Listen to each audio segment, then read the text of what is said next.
I worked for 31 years in commercial real estate, not the glamorous kind you see on television. No glass towers, no press conferences. I bought distressed properties in secondary markets, fixed them, leased them out, and held them. Boring work. Unglamorous work. But it built something real. By the time I turned 62, I owned 4 commercial buildings outright and had a modest residential portfolio on the side. My name was on the deeds. My calluses were on the pipes I'd replaced myself in the early years when I couldn't afford contractors.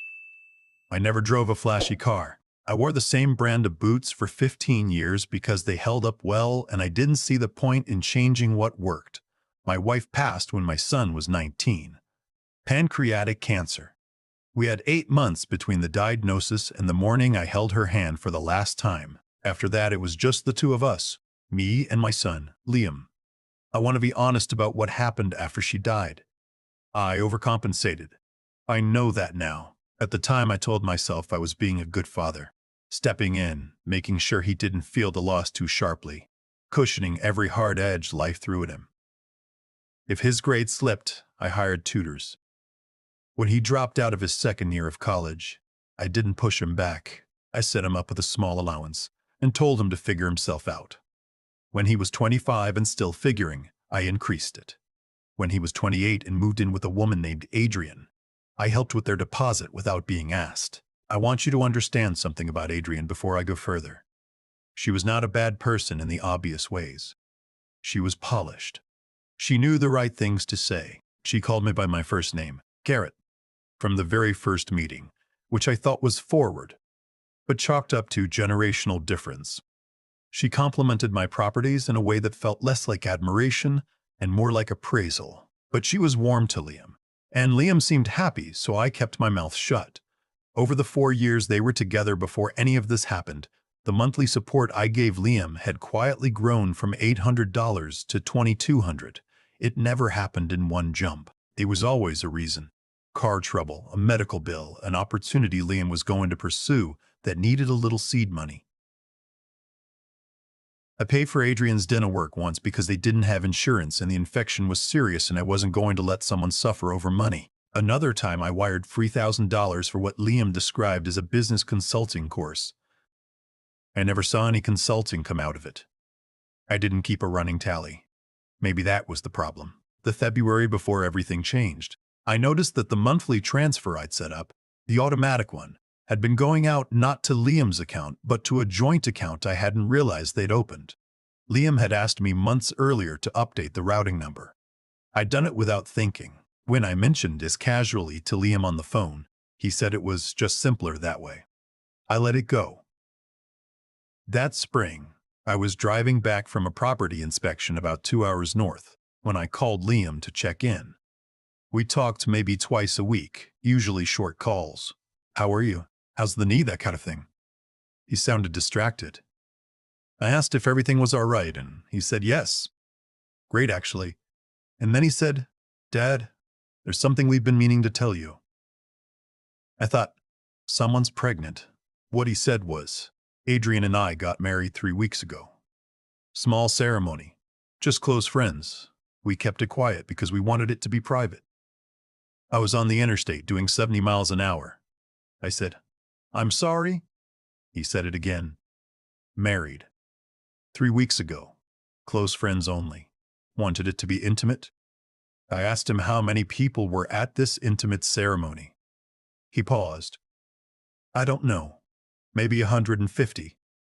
I didn't say anything for a moment. I watched a truck merge in front of me and I let it, even though there was no reason to let it. And I just drove and breathed and tried to locate the feeling in my chest. It wasn't anger yet. It was something more like the sensation you get when you reach for something on a shelf and it isn't there. That moment of recalibration. The floor shifted half an inch. I said, why wasn't I invited? There was a pause I won't forget as long as I live. He said, it just wasn't that kind of event, Dad. We wanted it to be among our peers. Among their peers. I said, okay. I told him congratulations. I told him I'd call him later in the week. I hung up and drove in silence for 40 minutes. I didn't turn the radio on. I just drove and thought and watched the exit signs go by and tried to understand what kind of man raises a son who gets married and doesn't invite his father because his father is not among his peers. I thought about his mother. I thought about what she would have said. She would have been devastated. But she also would have known, in a way I was only beginning to understand, that we had done this. Not Adrian. Not some outside force. We had made choices, and those choices had produced a 30-year-old man who thought it was acceptable to cut his father out of his wedding because the aesthetic didn't fit. I didn't call back that week. I needed to think. 3 days after that phone call, I was sitting at my kitchen table with a cup of coffee when my phone rang. It was Adrian, not Liam. Adrian. She said, "Garrett, I wanted to reach out personally. I know Liam told you about the wedding and I hope you're not upset. We really did keep it very small, only the people who fit the vibe we were going for." I waited. She said, "Anyway, I'm actually calling because we're a little short this month. The wedding costs ran over and we've got the rent coming up. I was hoping you could transfer a little extra, maybe $4,000 on top of the usual. We'll get back on track. It's just a one-time thing." $4,000 on top of the $2,200 I was already sending. I said, "Adrian, let me ask you something." She said, "Of course." I said, "Did you and Liam have a discussion before this call about whether it might be uncomfortable to ask me for money 3 days after telling me I wasn't invited to your wedding?" There was a pause. Then she said, "I don't think it has to be uncomfortable. It's family." I said I'd think about it. I got off the phone. I sat at that table for a long time. The coffee went cold. I looked out the window at the backyard, at the oak tree my wife had planted the year we moved in, which was now enormous and slightly in need of pruning. I thought about the word family the way Adrian had used it, as a door that only opens one way. I called my accountant that afternoon. Then I called my attorney. Not to do anything yet, just to understand my options clearly. I liked having a full picture before I made any moves. It's how I operated in business, and it had served me well. What I learned in those conversations sharpened things considerably. Liam's name was on 2 of the properties I owned as a secondary beneficiary, an arrangement I'd made years ago, thinking it would simplify the eventual inheritance and give him some security. It was a gesture of trust, nothing more. My attorney explained that, depending on how things unfolded, that arrangement was something worth reviewing. I also learned, after doing some quiet math with my accountant, that over the past 6 years I had transferred a total of approximately $94,000 to my son. Tuition reimbursements that never led anywhere, monthly support, one-time gifts, the dental work, the consulting course, deposits, a car repair that had been described to me as $400, but which I later learned cost $1,200. The rest had gone somewhere, $94,000. I hadn't written it all down. I hadn't tracked it. I'm not sure what I thought I was doing, honestly. I think I believed that money was a form of love, or at least a form of presence, and that if I kept sending it, I was somehow staying close to him. I did not transfer the extra $4,000. I did not transfer that month's regular amount either. I sent Liam a short text that said I was going through some financial reorganization and that I'd be in touch when things were clearer. He didn't respond for 3 days. When he did respond, the text said, "Is everything okay? Adrian said you sounded weird on the phone." I said I was fine, just reorganizing. Another 2 days passed. Then Liam called. It was a different Liam than the one I'd spoken to in years, maybe. His voice had an edge to it that I recognized but had never been directed at me before.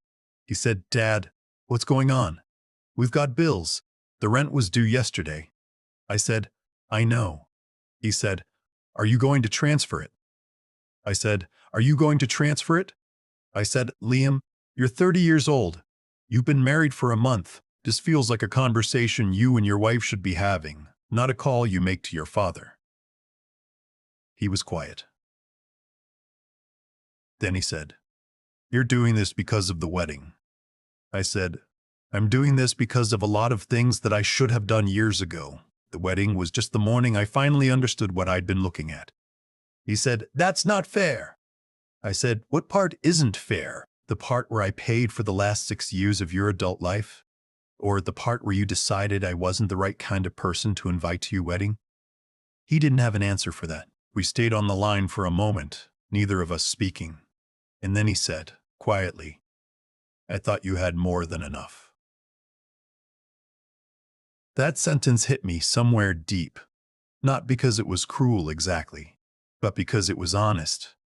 He wasn't even trying to be hurtful. He genuinely believed that having more than enough meant it didn't matter where the money went or how it was taken. That the abundance made the taking invisible. I said, "I do have more than enough. That's not the point."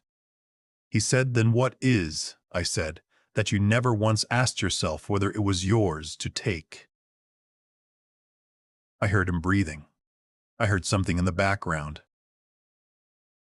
Adrian's voice, low, asking something I couldn't make out. I said, "Liam, I love you. I want to have a real relationship with you.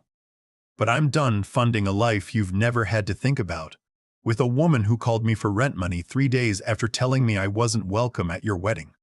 That's done. If you want to talk, I'm here. If you want to build something together as adults, I'm here. But the account is closed." He said, "You can't just..." "Dad, we have real expenses." I said, "I know you do. Welcome to adulthood." I hung up. I want to tell you what happened next because I think people expect one of two things from a story like this. Either a dramatic scene, shouting, something cinematic, or a fast reconciliation where everyone learns their lesson and hugs it out. Neither happened. What happened was quieter and harder. Liam called twice more over the next 2 weeks. Both calls were about money. Not about us. Not about the wedding. Not about anything that mattered. Just the practical problem of the account being closed. Adrian called once and I let it go to voicemail. She left a message that was 11 minutes long. I listened to the first 2 minutes and then I stopped. I called my attorney and we spent an afternoon going through the beneficiary arrangements. I revised them. Not to punish Liam. I want to be clear about that. I revised them because I realized I had built my estate planning around a version of my son that hadn't existed for a decade, if it had ever existed at all. I needed my arrangements to reflect reality, not hope. I also, for the first time in 6 years, sat down and made a proper accounting of what I had and what I wanted to do with it. Not because I was angry, though I was, but because I had spent years letting money flow out of my life toward people who had never been asked to value it, and I wanted to stop doing that. My wife would have wanted me to stop doing that. She was better with people than I was. She saw things clearly. She would have caught this years before I did. There was a Saturday morning in late April, about 6 weeks after the phone call on the interstate, when I drove out to look at a small warehouse property I was considering buying. It was a nothing drive. Industrial area, not scenic, but I rolled the window down anyway, and I remember the air was warm and the radio was playing something I didn't recognize. And for the first time in a very long time, I felt like the inside of my chest matched the outside of the day. I thought about my wife. I thought about the oak tree. I thought about a conversation she and I had had when Liam was maybe 8 years old. One of those late-night conversations parents have when the kid is asleep and you're both tired but not sleepy. Where she said to me, "Promise me you'll let him be uncomfortable sometimes. Promise me you won't fix everything." And I had promised. And then she got sick, and he got sad, and I forgot. I broke the promise, and he grew up thinking discomfort was something fathers absorb so sons wouldn't have to feel it. That's the part that stayed with me, not the $94,000, not the wedding, not Adrian's 11-minute voicemail. Just that broken promise and what it had cost us both. Liam did eventually reach out, not about money. About 2 months after I closed the account, he sent a long text. Not an apology exactly, but something adjacent to one. He said he'd been thinking. He said some things he'd done were not things he was proud of. He said Adrian and he were going through some friction, which I did not take any satisfaction in hearing, though I won't pretend I was surprised. He asked if we could have lunch. We did have lunch. It was awkward and short, and we didn't resolve anything. But he showed up without her, which felt like something. He looked tired. He looked like a man who had recently had to solve problems on his own for the first time, and the solving had been harder than he expected. I didn't say I told you so. I didn't bring up the $94,000. I ordered a sandwich and I asked him about his week, and I listened. At the end of lunch, he said, "I'm sorry about the wedding, Dad." I said, "I know." He said, "I should have. I don't know. It was wrong." I said, "Yeah, it was." We sat with that for a moment, then I paid the check. Old habits.